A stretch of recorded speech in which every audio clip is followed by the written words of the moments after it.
હાલ આપણે અમદાવાદના સમરસ ગર્લ્સ હોસ્ટેલમાં 1000 જેટલી વિદ્યાર્થીનીઓ ભણી રહી છે. અત્યારે હાલ કોંગ્રેસના NSUના પ્રદેશ પ્રમુખ નરેન્દ્રસિંહ સોલંકી આપણી સાથે જોડાયા છે. તેમની સાથે વાત કરવાનો પ્રયત્ન કરીશું. નરેન્દ્રસિંહ, અંદરની હાલત કેવી છે? ખાસ કરીને આ મારું એક્સપ્લેન કરવાનું કોઈ પહેલું જ નથી. આપ સૌ આ મીડિયાના મિત્રો જોઈ શકો છો કે અત્યારે આ ગર્લ્સ હોસ્ટેલની હાલત શું છે. જે ગર્લ્સ હોસ્ટેલનો મેઇન ગેટ છે યુનિવર્સિટીમાં અંદર, આનાથી ડબલ પાણી ત્યાં ભરેલું છે. અને આ કોઈ પહેલી ઘટના નથી. 2018માં જ્યારે સમરસ હોસ્ટેલની સ્થાપના કરવામાં આવી ત્યારથી આ પરિસ્થિતિનો સામનો આ બહેનો કરી રહ્યા છે. આ ખૂબ જ આપણા સૌ ગુજરાતીઓ માટે શરમજનક બાબત છે. કેમ કે એટલા પાણીમાં એક તો પેલું હાલવું ચાલવું એ જ મોટી વાત છે, પ્લસ સાપનો ડર રહે છે, જનજીવડાનો ડર રહે છે. છતાં કોઈ પણ પ્રકારના પગલાં સરકાર દ્વારા લેવામાં નથી આવતા. સરકાર માત્ર ને માત્ર ડ્રેનેજ લાઇનના નામે કરોડો રૂપિયા પોતાના ઘર ભરે છે અને આવી જ રીતના આ રાજ્યના નાગરિકો અને વિદ્યાર્થીઓને રોડ ઉપર મરવા માટે મજબૂર કરવાનું કામ આ સરકાર કરી રહી છે. આ સમાજ કલ્યાણ વિભાગ અને ગુજરાત યુનિવર્સિટીના વાઇસ ચાન્સલરને પણ કહેવા માંગુ છું કે બેયમાંથી ગમે તમે તમારી જવાબદારી ફિક્સ કરો. જો નહીં કરો તો અન્યથા આવનારા દિવસોમાં તમે પણ આ પરિસ્થિતિનો સામનો કરવા માટે તૈયાર રહેજો.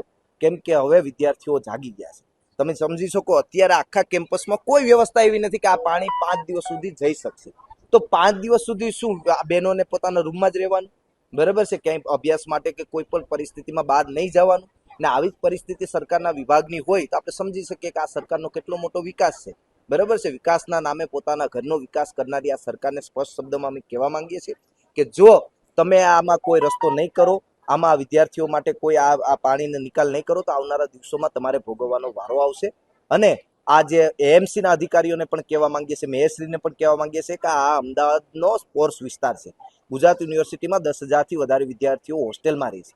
આ વિદ્યાર્થીઓ આ પરિસ્થિતિનો દર વર્ષે ફેસ કરે છે. તો તમને જરાય શરમ નથી આવતી? તમારામાં જરાય શરમ હોય તો આ પરિસ્થિતિમાંથી આ વિદ્યાર્થીઓને બહાર કાઢો. અન્યથા આવનારા દિવસોમાં ઉગ્રથી ઉગ્ર આંદોલન થશે અને એને ફેસ કરવા માટે તમે તમારી સરકાર બધે જ તૈયાર રહેજો. બાકી આવનારા દિવસોમાં ખૂબ જ પરિસ્થિતિ ખરાબ થવાની છે. AMC પ્રી મોન્સૂન કામગીરી પર કેટલાક કરોડો ફાળવી રહી છે, તેને લઈને શું કહેશો? આપણે જોઈ શકીએ અમદાવાદમાં પહેલો વરસાદ છે. 700 કરોડ રૂપિયા જેટલું AMCએ પ્રો મોન્સૂનના નામે ફાળવણી કરી છે. હું કહેવા માંગુ છું કે આ 700ની જગ્યાએ લગભગ 50થી 100 કરોડ વાપરાય. બાકીના 600 કરોડ રૂપિયા આ ભ્રષ્ટાચારી અધિકારીઓ, ભ્રષ્ટાચારી નેતાઓના ઘરમાં ગયા હોય એ જ આ પરિસ્થિતિ દેખાડે છે કે આમાં કોઈ વિકાસ થયો નથી, કોઈ પૈસા વપરાણા નથી. NSUના પ્રમુખ છે જે 2018થી સમરસ ગર્લ્સ હોસ્ટેલની આ જ પરિસ્થિતિ જોવાઈ રહી છે. હું એન્જિનિયરિંગમાં અભ્યાસ કરું છું, LD એન્જિનિયરિંગ કોલેજમાં, અને હાલમાં અમે સમરસ ગર્લ્સ હોસ્ટેલમાં રહીએ છીએ. અત્યારે વરસાદની ખૂબ ગંભીર પરિસ્થિતિ છે, તો રાત્રે અહીંયા મેસ જે છે ગ્રાઉન્ડ ફ્લોર ઉપર ઘણું બધું પાણી હતું. મેસમાં બી અમે જમવાની જગ્યાએ પણ પાણી હતું. ને અત્યારે પરિસ્થિતિ થોડીક સારી છે. મેસમાંથી બધે પાણી બહાર જતું રહ્યું છે. અત્યારે બેકઅપમાં ઉપર સેકન્ડ ફ્લોર ઉપર જે મેસ છે ત્યાં અત્યારે હતું જમવાનું. રાતથી અત્યારે પાણી ઓછું થયું છે, થોડું ગ્રાઉન્ડ ફ્લોર ઉપર લિફ્ટમાં અને બધી જગ્યાએ પાણી હતું. અત્યારે બધું ઓછું થઈ ગયું છે. મારું નામ જાનવી છે અને હું રાજકોટથી બિલોંગ કરું છું. અહીંયા હું સમરસ ગર્લ્સ હોસ્ટેલમાં રહું છું અને BA ઇંગ્લિશ લિટરેચરમાં સ્ટડી કરું છું. હાલ સવારથી જે અમદાવાદમાં જે વરસાદ પડી રહ્યો છે બહુ જ ધોધમાર રીતે, તો એના લીધે અહીંયા સમરસ ગર્લ્સ હોસ્ટેલમાં બહુ જ પાણી ભરાયેલું છે. લાઈક આખું ગ્રાઉન્ડ છે જે એકદમ આમ ઓવરફ્લો ટાઈપ થઈ ગયું છે. અને એના લીધે મેસમાં બી પાણી ભરાયેલું છે બહુ જ. લાઈક અમે લોકો સાંજે જમવા ગયા હતા તો અમારા પગ બી ડૂબી જતા હતા.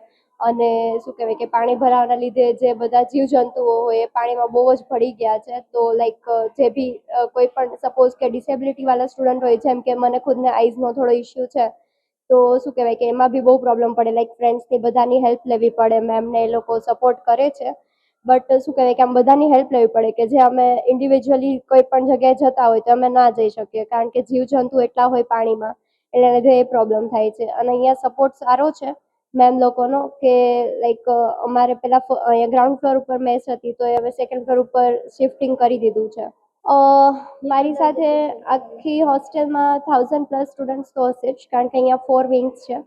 સો અને તંત્ર દ્વારા મતલબ I am so sorry to say this, but જે એક એઝ અ સ્ટુડન્ટ તરીકે જે અમને એક્સપેક્ટેશન હોય છે કે અમે બહારગામથી આવીએ છીએ તો ઓલમોસ્ટ અમારા પેરેન્ટ્સને અમારા માટે એ તો ચિંતા હોય જ છે.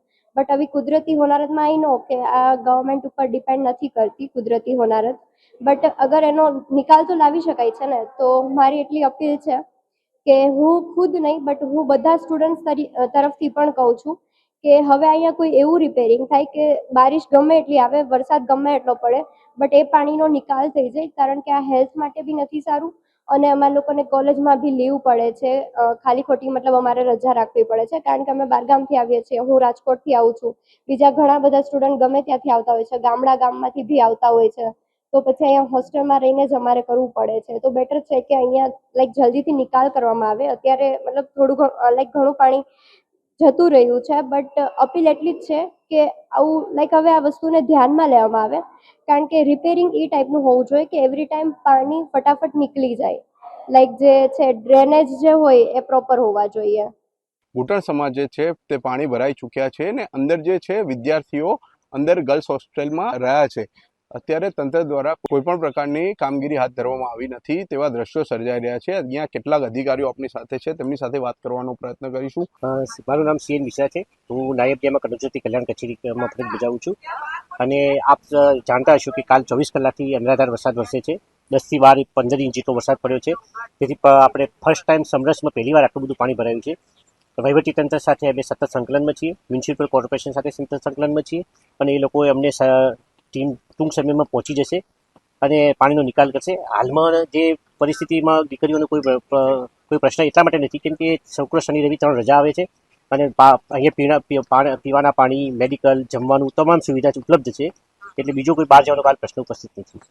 કેટલા વિદ્યાર્થીઓ અંદર છે ને તેમની પરિસ્થિતિ અંદરની કઈ રીતની છે? અંદર બધા જ રૂમ વ્યવસ્થિત છે, એટલે રૂમનો કોઈ પ્રશ્ન નથી. દરેક દીકરીઓના સેપરેટ આપણે એક રૂમમાં 4 દીકરીઓ હોય છે, એટલે કોઈ એવો પ્રશ્ન ઉપસ્થિત નથી. અંદરની સાઈડમાં કોઈ નથી. બસ આ બહારની સાઈડ જે પાણી ભરાયું છે એના માટે અમે સતત પ્રયત્નશીલ છીએ અને તાત્કાલિક નિકાલ કરી દઈશું.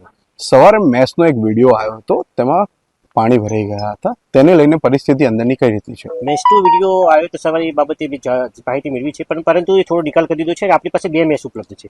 એક મેસ ગ્રાઉન્ડ ફ્લોર પર છે અને એક મેસ અપર ફ્લોર પર છે, એટલે હાલમાં એવો કોઈ પ્રશ્ન ઉપસ્થિત નથી. એએમસી સાથે સંકલન કઈ રીતનું છે પાણીના નિકાલ માટે? એએમસી સાથે આપણે તમામ સ્તરે સંકલન કર્યું છે, નીચલા લેવલથી લઈને ડેપ્યુટી કમિશનર સુધી સંકલન કર્યું છે અને ટીમ ટૂંક સમયમાં, અત્યારે જ અમારી પાસે મેસેજ આવ્યો છે કે ટૂંક સમયમાં ટીમ આવી રહી છે, એટલે તાત્કાલિક નિકાલ કરી દઈશું. શરૂઆતમાં કે પ્રી મોન્સૂન કામગીરી કહેવામાં આવે, તેમાં કંઈક આયોજન કર્યું હતું કે નહીં તેને લઈને? અત્યારે ફર્સ્ટ ટાઈમ મેં તમને અગાઉ કીધું કે ફર્સ્ટ ટાઈમ આટલું બધું પાણી ભરાયું છે, તેમ છતાં આપણે જે મુદ્દા ધ્યાને આવ્યા છે તે મુદ્દાને આપણે તાત્કાલિક નિકાલ કરી દઈશું અને ભવિષ્યમાં આવો પ્રશ્ન ન થાય તે પણ તકેદારી રાખીશું.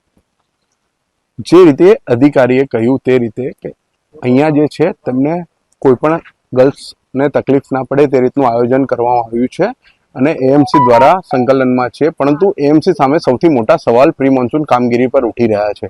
આ યુનિવર્સિટીનો નીચાણવાળો વિસ્તાર છે. યુનિવર્સિટીના દરેક પાણી સમરસ ગર્લ્સ હોસ્ટેલ તરફ આવી રહ્યા છે. Hirendrasinh Rathod, in second news, Ahmedabad.